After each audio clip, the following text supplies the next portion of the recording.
This is Bhaskar Sinha और आप हो लर्निंग गंज में। बच्चों, अब तक हमने क्लास 9th के ज्योग्राफी में जो पहला चैप्टर है आपका इंडिया साइज एंड लोकेशन, उसका 2 वीडियो देखा। पहली वीडियो में आपने देखा इंडिया साइज एंड लोकेशन और दूसरा वीडियो आपने देखा था कि ट्रॉपिक ऑफ कैंसर कैसे स्टेट से होकर गुजरती है और कौन से स्टेट्स हैं, और आपने याद भी करा था मित्र पर गमछाचार। अगर आपने ये दोनों नहीं देखा तो जाकर अभी वीडियो देखें ताकि आप ये वीडियो समझ पाओ। तो स्टार्ट करते हैं।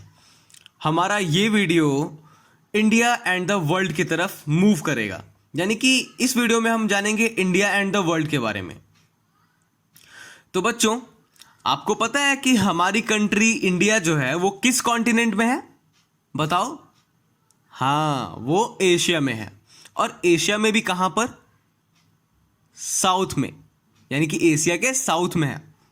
ठीक है। आपने इंडिया का मैप देखा ही होगा। केरला तमिलनाडु के साइड से हमारी कंट्री का शेप एंगुलर है, जो कि एशिया के बाकी कंट्रीज के हिसाब से एक्सटेंडेड दिखता है। और एज यू नाउ नो कि इंडिया एशिया के साउथ साइड में लोकेटेड है, इसीलिए इसे एशिया का साउथवर्ड एक्सटेंशन कहा जाता है। Also if we draw an imaginary line from centre of Asia, मतलब अगर हम एक काल्पनिक लाइन ड्रॉ करें जैसा कि आप देख रहे हैं, एशिया के सेंटर से इंडिया के एंड तक, तो हमें यह देखने मिलता है कि वो लाइन इंडिया को भी 2 हिस्सों में बांट रही है, यानी 2 पार्शियली इक्वल पार्ट्स में डिवाइड करती है, जिसे हम East Asia and West Asia भी कहते हैं। तो इंडिया दोनों साइड में डिवाइडेड है। ठीक है।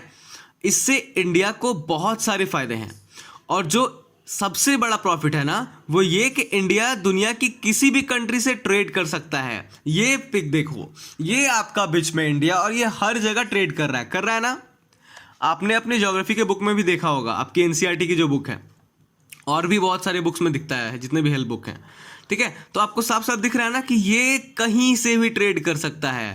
हाँ, दोनों साइड में डिवाइडेड हो गया, इसीलिए ऐसा हो रहा है। ठीक है। इंडिया के जो डेक्कन पेनिनसुलर रीजन है वो इंडियन ओशन की तरफ एक्सटेंडेड है। Now what is peninsular region? The peninsula और पेनिनसुलर रीजन मीन्स ऐसी जगह जहां पर काफी सारे प्लेट्यूज हों। Now what are plateaus? Plateaus को हिंदी में पठार कहते हैं। तो प्लेट्यूज होते क्या हैं? प्लेट्यू वो जगह होती हैं जो कि ना ही माउंटेन्स जितनी हाइट के हो और ना ही सी लेवल जितनी लो लैंड पे हो। ठीक है। बल्कि जो area sea level and mountain level के बीच में हो उसे प्लेट्यू कहते हैं। And yes, so we were discussing about the extension of Deccan peninsula towards the Indian ocean.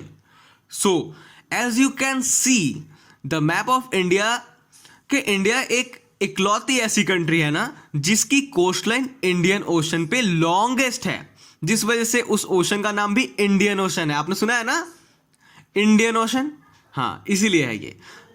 And जिससे हम दूसरी कंट्रीज से वाटरवे के थ्रू भी इजिली ट्रेड कर सकते हैं, जो कि बाकी कंट्रीज नहीं कर सकती।